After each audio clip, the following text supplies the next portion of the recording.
UNC Michigan in semifinal action for the Battle of Atlantis.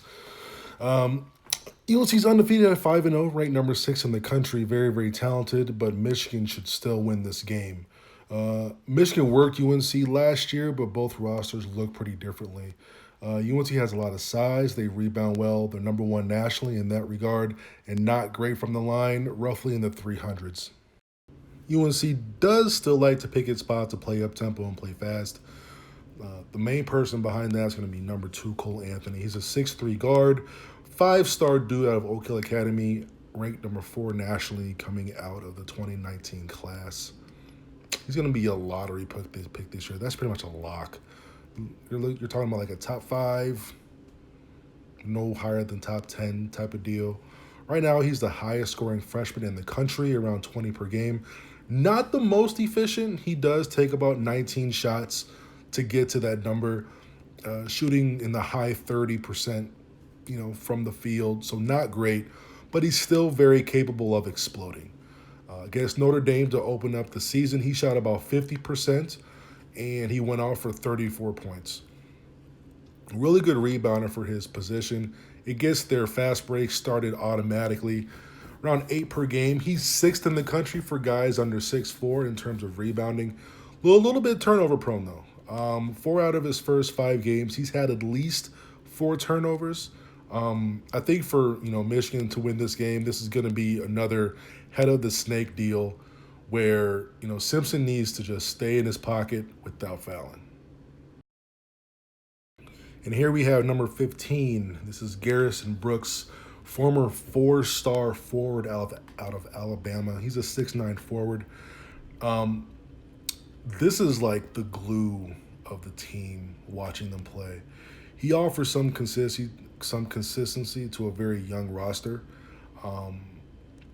He's won an ACC title. He's been to a Sweet 16.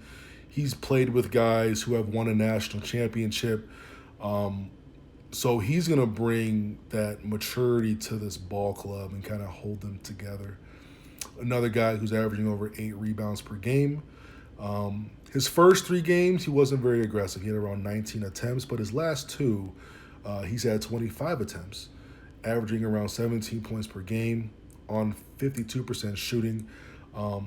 He's been way more aggressive recently. Pretty good from the free throw line, pretty decent at finding open guys, averaging around 3 assists per game. Number 5, Armando Bacot. He's a 6'10 forward. He is a 5-star recruit, around 27th nationally. He's been really coming on in the last 3 games or so. He's averaging about 15 points per game. He's been way more aggressive too. Around 15 points per game, 13 rebounds per game, shooting around 66%. Last 3 games, he's like 20 for 30. Really active on the offensive board. Roughly 4.5 offensive rebounds per game in the last 3. Pretty active, not crazy athletic, but definitely enough to challenge you on the rim on the defensive end. Has really nice touch, really good ball player. That just shows that not crazy athletic, but he's athletic enough to meet you at the rim. We have a familiar name here. This is going to be number 32, Justin Pierce, 6'7 wing. He's familiar because Michigan wanted to get this guy. Grad transfer from William and Mary. He named Michigan and North Carolina. I think they're in the final 2 of 3 schools that were remaining. Really good ball player, good shooter. He's going to be your, you guys laugh at the cliches, but he's your cerebral, gritty guy. He's going to join Garrison Brooks here as being just being a consistent player on this team. He's playing with way better players, so he doesn't have to do as much. Another dude averaging over 8 rebounds per game. He's a good shooter, pretty athletic. He will make open shots. He really wants to find his spots to thrive in the transition game.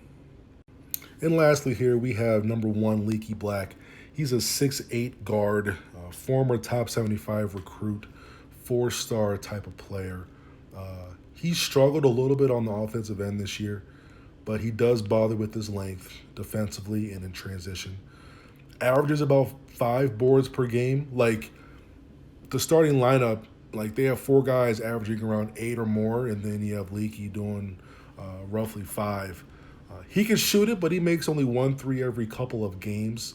His job is to just attack, attack, attack when he gets the chance. And he's going to be the transition guy. Athletic out there with his length, being a 6'8 guard.